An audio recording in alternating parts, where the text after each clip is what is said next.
말씀 봅니다. 창세기 15장 1절에서 7절까지입니다.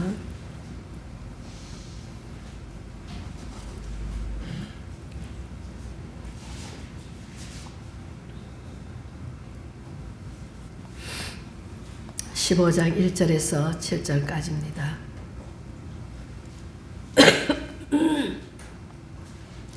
이후에 여호와의 말씀이 황상 중에 아브라함에게 임하여 이르시되 아브라함아 두려워하지 말라.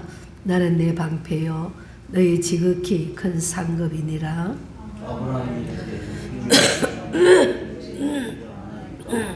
나는 자식이 없사오니 나의 상속자는 이 남의 사람에게 있습니다. 아브라함이 또 이르되 주께서 내게 씨를 주지 아니하셨으니 내 집에서 길린 자가 내 상속자가 될 것이니이다.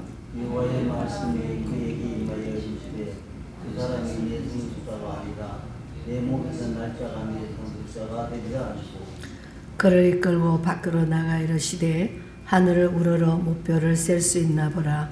또 그에게 이르시되 내 자손이 이와 같으니라. 아브라함이 여호와의 이를 그로 우러러 주시고 같이 합니다. 또 그에게 이르시되 나는 이 땅을 내게 주어 소유를 삼게 하려고 너를 갈대아인의 우리에서 이끌어낸 여호와니라. 아멘. 오늘 제목은 축복의 비전이라고 제목을 정해봤습니다. 창세기 15장은 창세기에서 아마 가장 중요한 중에 하나입니다. 왜냐하면 하나님과 아브라함의 유명한 헷불 언약에 있는 그런 장이기 때문입니다. 많은 사람들이 아브라함이 부름받은 장면이 나오는 창세기 12장은 중요한 줄 알고 있습니다. 그래서 창세기 12장을 많이 묵상하고 목사님들께서도 그 본문을 가지고 12장의 본문을 가지고 많이 설교를 하십니다. 그러나 창세기 15장은 어떻게 보면은 창세기 12장보다도 더 중요한 장이 아닌가 생각해 봅니다.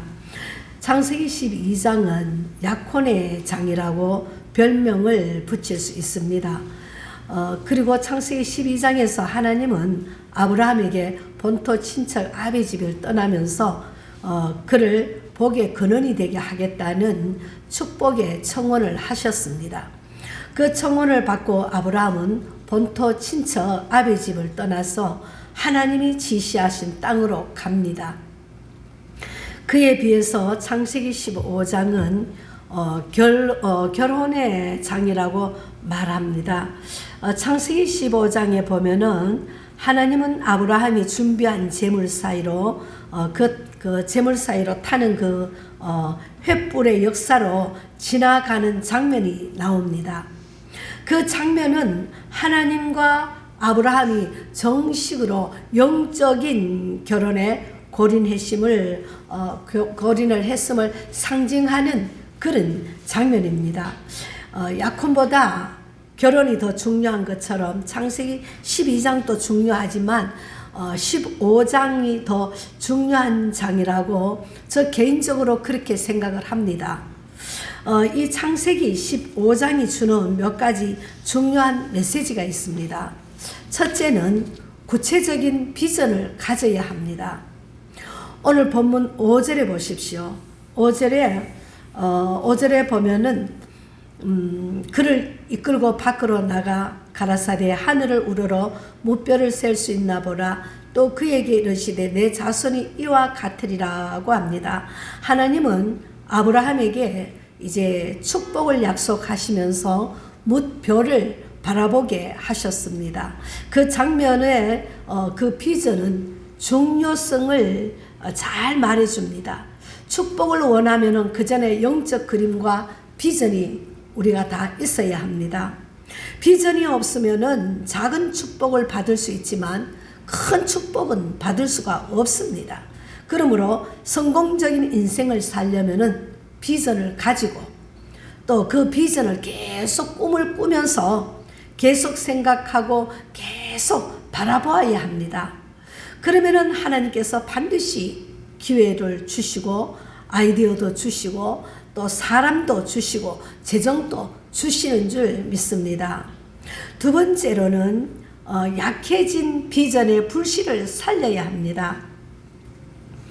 왜 하나님께서는 축복을 주시기 전에 비전부터 주시는 겁니까? 설레는 마음으로 내일에 대한 기대를 하라는 뜻입니다. 어린아이들은 내일이 소풍날이라고 하면은 너무 좋아서 잠을 설치죠. 늦게 잔다 할지라도 아침 새벽 일찍 일어납니다. 그 어린아이뿐만 아닌 것 같아요. 우리 장로님 보니까 고등학교 동창들 놀러 간다고 하니까 내일 비가 올 건가 며칠 전부터 계속 살피더라고요. 근데 그날 저녁에는 그냥 늦게 잤는데도 새벽같이 일어나갖고 친구들 만나러 가야 된다고 시간도 멀었는데 일찍이 새벽 아침 일찍이 밥을 먹고 기다리더라고요. 그 애들도 그렇습니다. 애들도 아침 일찍이 일어납니다. 늦게 자갖고 아침 일찍 일어나서 오늘 날씨가 어떤가 비가 오는가 살핍니다. 그게 왜 그렇습니까? 너무 좋기 소풍날이 너무 좋기 때문입니다. 그래서 우리의 삶에도 그런 내일에 대한 넘치는 기대가 있어야 합니다. 그런데 믿음이 없고 비전이 없으면은 그런 설렘과 기대가 없어집니다. 또한 일이 뜻대로 안 되고 생각이 안 되면은 그런 비전이 약해집니다. 그래도 찬란한 내일에 대한 비전은 계속 우리는 붙들고 있어야 합니다. 그런데 누구에게나 천국의 소망은 다 있습니다. 근데 그래서 주님께서 내 믿음을 보겠느냐 하는 걸 제가 한번 생각해 봤습니다. 천국 갔으면 좋겠다. 천국 갔으면 좋겠다. 그러는데 당장 죽음이 오니까 어떤 분은 참 드물더라고요. 드물게 내가 이제 하늘나라 간다. 우리 하늘나라 가서 만나자. 그리고 오는 분들 다 손잡고 축복해주고 그렇게 가시는 분은 대단한 믿음이더라고요. 근데 어떤 분은 딱 이제 죽음이 앞에 오니까 안 죽으려고 막 발버둥을 치더라고요. 그래서 과연 그래서 세상에 있을 때 믿음을 볼 수 있겠나. 제가 아는 어떤 목사님은 제가 어릴 때 그 시골교회 목사님이신데 이제 시골교회는 대충 전도사님이 오셨어요. 그런데 거기에는 연세가 많으신 목사님이 한 분 오셔서 오랫동안 계시는데 이제 돌아가실 때가 됐어요. 근데 목사님이 아무래도 오늘 못 넘길 것 같다. 와서 예배 드려달라. 그래서 저는 이제 엄마 손잡고 교회로 따라갔어요. 따라갔는데 이제 앉아 있는데 많은 이제 교회 집사님들이 권사님들 와서 이제 전도사님과 같이 예배를 드립니다. 예배를 드리는데 한참 드린 찬양만 계속 이렇게 하는데 목사님께서 힘이 없으면서 힘 없는 소리로 문을 열어라 그래요. 저 방문을 열어라는 겁니다. 옛날 촌의 방문은 문종이로 발랐던 방문입니다. 그래서 목사님 왜 그러세요? 그러면서 전도사님께서 물으시니까 예수님께서 천사들을 보내서 날 데리러 왔다. 이제 비행기 타고 날 데리러 왔으니까 문을 열어라 그러더라고요. 그래서 저희들은 문을 열은 이제 방문을 열었는데 저희들 눈에는 아무것도 안 보여요. 안 보이는데 그 목사님께서 하시는 말씀이 천사들이 왔네. 왔으니까 이제 나는 떠나야 할 때다. 그러니까 여러분들도 한 사람도 빠짐없이 우리가 천국에서 만나자. 그 소리를 하시고 숨을 싹 눈을 감으면서 숨을 거두는 걸 봤습니다. 그래서 제가 어릴 때 기억은 참 잘 나더라고요. 그래서 참 대단하신 목사님이다. 제가 지금까지 이래 살아오면서 참 그렇게 믿음 좋은 목사님은 처음 봤는 것 같아요. 그래서 누구든지 소풍 가는 날은 그렇게 즐겁습니다. 그와 같이 하늘나라 가는 것도 즐거워야 됩니다. 기다려야 됩니다. 우리가 늘 예수 믿는 것은 기다리면서 그날만 되면은 가기 싫은 것이 또한 우리의 어떠한 모습이 있지 않는가 싶습니다. 자, 우리의 삶에도 내일의 넘치는 기대가 있으시기를 축복합니다. 그래서 찬란한 내일에 대한 비전이 계속 우리가 붙들고 기도하고 나갈 수 있기를 바랍니다. 희미해진 비전의 심지라도 붙들고 있어야 합니다. 그러면은 하나님께서 그 심지에 불을 붙여 주실 날이 꼭 있을 것입니다. 오늘 본문에 보면은 하나님께서 아브라함의 비전에 심지에 다시 불을 붙여 주시는 장면을 보게 됩니다.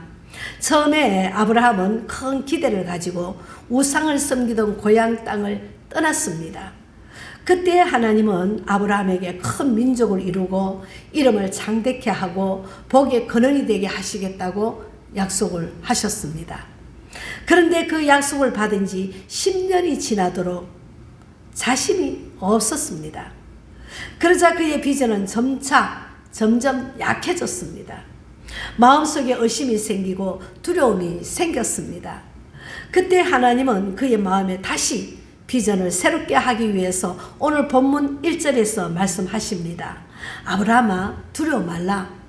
내가 너의 방패요 너의 지극히 큰 상급이니라고 말합니다. 이게 무슨 말씀입니까?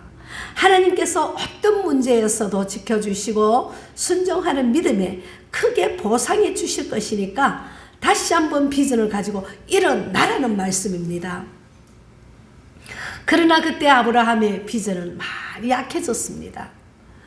그는 기대를 잃어버렸습니다. 그래서 오늘 본문 2절에서 이렇게 말합니다. 하나님, 아직도 저에게 줄 것이 있다고 말씀하십니까? 그렇게 계속 말씀으로 립 서비스만 하시고 실질적인 비전의 열매를 안 주시면 어떡합니까? 보세요. 저는 자식이 없습니다. 자식도 없이 어떻게 큰 민족을 이룹니까? 차라리 저는 저의 집에서 기른 다메섹 출신인 엘리에셀을 이제 상속자로 삼겠습니다. 그런 뜻으로 얘기를 합니다.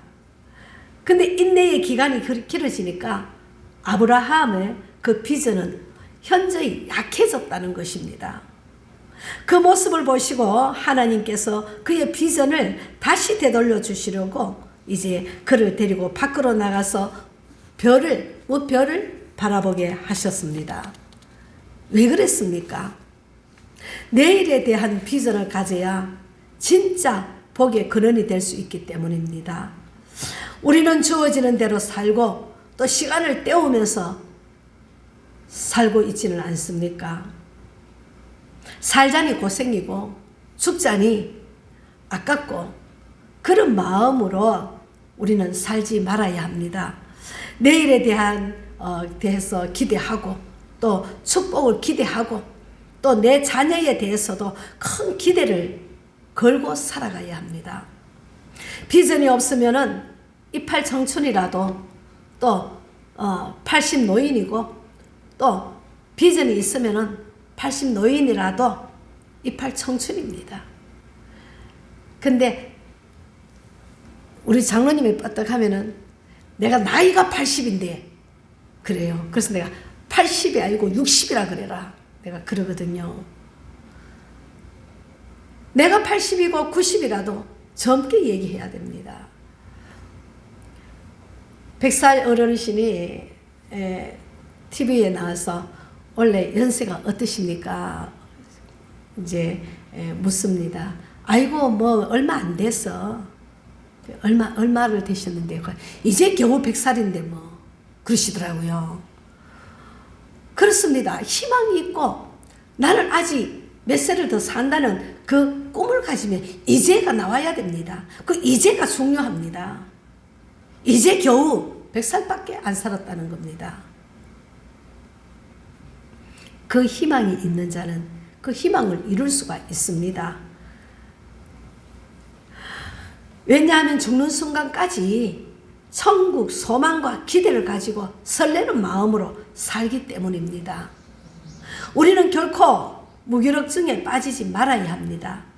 하나님에 대한 기대감을 가지고 하나님이 베풀어 주신 그 내 인생의 그 잔치와 넘치는 보상에 대해서 그 기다림을 가지고 또 비전에 내가 가지고 있는 그 비전의 그림을 한번 그려보아야 합니다. 그 그림을 그려보면은 아직도 내가 할 일이 많이 있다는 겁니다. 아직도 내가 기대가 된다는 겁니다. 소망을 그려야 됩니다. 세 번째로는 믿음은 거룩한 비전을 품는 것입니다. 하나님께서 아브라함에게 새로운 비전을 품게 하셨을 때에 아브라함은 어떻게 반응했습니까? 오늘 본문 6절 말씀해 보십시오. 아브라함이 여호와를 믿으니 여호와께서 이를 그의 의로 여기시고 라고 합니다. 아브라함이 다시 하나님을 믿고 비전을 품자 하나님은 그 모습을 의롭게 보셨습니다. 많은 사람들은 완벽하게 사는 것을 의라고 생각합니다. 그러나 사람이 어떻게 완벽하게 살아야 하나님께 의가 되겠습니까? 사람의 의로는 또 하나님 보시기에 누더기도 모든 것이 누더기가 되고 맙니다. 의로운 사람은 없습니다. 하나님께서 그 믿음으로 의롭다. 아브라함이 믿음으로 의롭다고 인침을 받았지. 아브라함이 진짜 의로워서 의롭다는 것은 아닙니다. 그래서 사람이 어떻게 완벽하게 살 수가 있겠습니까? 그래서 하나님은 우리의 완벽한 삶을 의로 보시지 않고 우리가 창조 하나님을 신뢰하고 하나님이 주신 비전을 마음속에 품는 것을 보시고 의롭다고 하신 것입니다. 그래서 예전에 성만교회에 있을 때에 목사님께서 설교를 하시다가 여기에 의로운 사람 손 들어봐라 그랬는데 아무도 손을 안 들어요. 그런데 어떤 장로님 한 분이 손을 부쩍 들더라고요. 그래서 저 장로님 봐라. 그거 이제 생각하고 있었는데 하나님께서 나는 죄를 안 지었습니다. 하나님께 죄도 안 지었고 죄를 용서 다 받았고 죄도 안 지었고 또 살면서 남들한테 해롭게 안 합니다. 그래서 나는 의인입니다. 그러더라고요. 그런데 내가 가슴이 절렁해가 앉았는데 어떤 주일 학생이 그러더라고요. 다 죄인인데 하나님께서 나를 용서했지만 우리는 육적으로는 죄인이지만 하나님이 영적으로 의롭다고 했으니까 믿음이 의롭다고 했다고 그런 대답을 하더라고요. 그게 맞습니다. 우리가 믿음 생활을 하면서 가장 속상한 것이 무엇입니까? 하나님의 뜻대로 살고 싶은데 그렇게 살지 못하는 나의 모습이 가장 속상합니다. 그런 모습이 있어도 믿음을 포기하지 말고 나는 하나님의 축복된 존재가 될 수 있다는 거룩한 비전을 잊지 말고 살아가야 합니다. 그래야 하나님께서 더욱 받아주시고 더욱 의롭다고 여기시고 더욱 축복을 내려주실 것입니다. 한 청년이 있었습니다. 이 청년의 꿈은 외국에 가서 광고 마케팅 공부를 하는 것입니다. 그런데 가정 형편상 나머지 가족은 다 파라과이에서 이민을 떠나고 자신도 도저히 유학을 갈 수가 없었습니다. 그래서 그 비전을 가지고 벽이 가장 높고 자기가 가장 좋아하는 성경 구절이 있었습니다. 아무리 내가 성경을 뛰어넘으려 해도 뛰어넘을 수 없는 벽이 있다는 겁니다. 그런데 이 벽만을 내가 뛰어넘어야 되겠다 이러면서 늘 마음에 묵상을 하면서 벽에다가 써놓은 구절이 있었습니다. 구하라 구할 것이요 찾으라 찾을 것이요 두드리라 열릴 것이라. 이 말씀을 벽에다가 붙여놓고 새벽마다 교회에 나가서 축복의 문을 두드렸습니다. 하나님, 내가 이 벽을 뛰어넘지는 못하지만 하나님께서 구하라 구할 주실 것이요, 찾으라 찾을 것이요, 두드리라 열릴 것이라고 했지 않습니까? 내가 구합니다. 하나님, 내가 미국에 유능한 주립대학으로 갈 수 있기를 원합니다. 이러면서 자기가 그 콜로라도 주립대학에 가기 위해서 열심히 공부를 합니다. 공부를 하고 기도를 합니다. 기도만 하고 공부 안 하면 또 안 되죠. 기도하고 공부하고 어떻게 해야 되겠나 막 기도를 열심히 합니다. 공부도 열심히 합니다. 그랬는데 정말 자기가 콜로라 주립대학교에 장학생으로 들어갔다는 겁니다. 그러나 유학 때 이제 아버지가 세상을 떠나고 더욱 생활이 어려워졌습니다. 밀가루 한 부대를 사서 매일 3끼 수제비만 끓여 먹고 자그만치 4개월을 버텼다는 겁니다. 그러나 더 이상 살 수 없어서 이제 한국으로 귀국했지만 갈 곳이 없어서 고속터미널에서 신문을 이불 삼아 자기도 하고 극장가에 가서 전문 노릇도 했답니다. 그 현실에 너무 낙심이 되었지만 그때도 그는 하나님께서 또 다른 말씀을 주셨다고 생각하면서 이렇게 합니다. 기도하는데 말씀이 생각나는데 할 수 있거든. 무슨 말이냐. 믿는 자에게는 능치 못할 일이 없다라는 말씀이 굳게 붙잡았습니다. 또 그것을 붙잡고 비전의 불씨를 살렸다는 겁니다. 결국 하나님께서 그 연예계로 또 인도하시고 또 최고의 스타로 만드셨다는 겁니다. 그 스타가 누구냐 하면은 그 최수종 집사라는 겁니다. 그 최수종 집사님이 가진 고생을 다 했다는 겁니다. 그러나 하나님의 말씀만을 붙잡고 기도하면서 열심히 두드리고 열심히 살았다는 겁니다. 우리도 말씀과 비전을 붙잡고 살면서 우리의 상상을 초월한 가장 최고의 길이 열리게 될 줄 믿습니다. 4번째로는 하나님의 축복 비전은 지금도 유효합니다. 오늘 본문에서 하나님이 아브라함에게 하신 축복의 약속은 아브라함에게만 유효한 것이 아닙니다. 그 축복의 약속은 지금 우리에게도 유효합니다. 그 축복의 약속은 결코 깨지지 않습니다. 사람이 믿음이 없고 마음문을 닫아서 축복을 받지 못하는 것이지, 하나님이 한번 하신 약속은 번복해서 축복을 받지 못하는 경우도 없습니다. 오늘 본문에서 하나님은 아브라함의 믿음을 보시고 어떻게 하셨습니까? 9절을 보세요. 9절에 보니까 언약을 체결하시겠다고 결심하시고 아브라함에게 제물을 준비하게 하십니다. 그때 아브라함이 그 제물을 취하고 중간에 쪼개어 놓고 또 새는 쪼개지 아니하고 놓았습니다. 그래서 영적인 결혼식을 준비하는데 사단이 보낸 솔개가 자꾸만 그 결혼식을 방해하려고 하자 아브라함이 쫓아냈습니다. 그 상태에서 해가 졌다고 합니다. 17절에 보니까 바로 그때 연기 나는 풀무가 보이면은 타는 횃불이 쪼갠 고기 사이로 지나갔다고 했습니다. 그 모습에 대해서 오늘 본문 18절은 그날에 여호와께서 아브라함으로 더불어 언약을 세웠다고 말씀하고 있습니다. 어떤 언약입니까? 아브라함의 자손을 창대케 하겠다는 축복의 언약입니다. 이 언약이 우리에게도 미치고 있습니다. 이 언약을 하나님은 꼭 지키십니다. 내가 하나님의 약속을 언약을 저버리지, 하나님은 우리에게 언약을 꼭 지키시는 하나님이십니다.